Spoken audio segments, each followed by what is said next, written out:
আজকে আমরা বীজগণিতের ষষ্ঠ শ্রেণীর অনুশীলনী 4.1 বীজগণিতিক রাশির যে বেসিকটা আছে সেটা শিখব।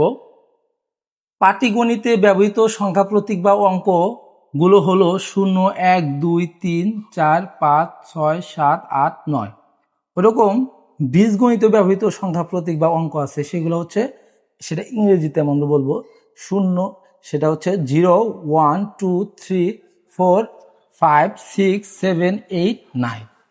তো পাটিগণিতে যে আমাদের অঙ্ক প্রতীকগুলো আছে শুধু এগুলো ব্যবহার করা হয়, কিন্তু বীজগণিতে আমাদের এই অঙ্ক প্রতীকগুলোর পাশাপাশি আমাদের কিছু অক্ষর প্রতীকও ব্যবহার করা হয়। এই অক্ষর প্রতীকগুলো কি কি?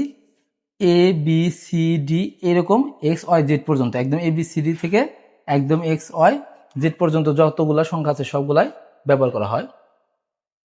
তো এটা যে হবে, এই অক্ষরগুলো যে হবে, এটা হচ্ছে ছোট হাতের অক্ষর হবে।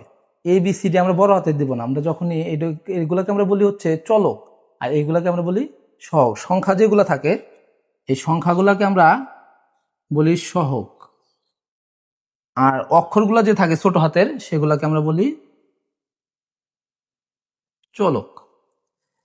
এই অক্ষর প্রতীক দ্বারা জানা বা অজানা সংখ্যা বা রাশিকে প্রকাশ করা হয়। বেসিকের 3 নাম্বারটা যে সহগ কাকে বলে এবং চলক কাকে বলে। সহগ হচ্ছে বীজগণিতে ব্যবহৃত সংখ্যা প্রতীকগুলোকে সহগ বলে, যেমন 0, 1, 2, 3, 4। এবং চলক কাকে বলে? চলক হচ্ছে বীজগণিতে ব্যবহৃত অক্ষর প্রতীকগুলোকে চলক বলা হয়, যেমন A B C D dot dot দিয়ে এরকম এক্স ওয়াই জেড পর্যন্ত যতগুলো আছে সবগুলাকে আমরা কি বলবো? চলক বলবো। তো এই যে আমি এই জায়গায় উদাহরণ দিছি, এক্সাম্পল দিছি কয়েকটা। এটা লিখছি 4x, কি লিখছি? 4x। এই যে সংখ্যাটা আছে এই 4 কে বলা হবে সহগ, আর এই যে অক্ষরটা আছে এই অক্ষরটাকে বলা হবে চলক।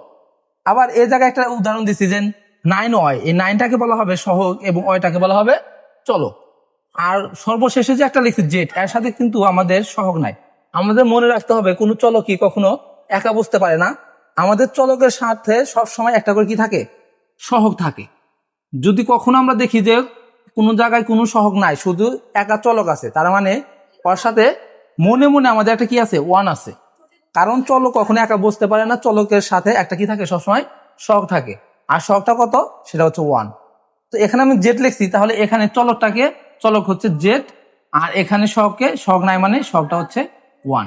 তো আমরা এভাবে বেসিকটা মনে রাখবো। 4 নাম্বারটাতে দেওয়া আছে যে প্রক্রিয়া প্রতীক কয়টি? প্রক্রিয়া প্রতীক হচ্ছে 4টি। আর প্রক্রিয়া প্রতীক কি কি? সেটা আছে প্লাস, মাইনাস, ইনটু এবং ডিভিশন।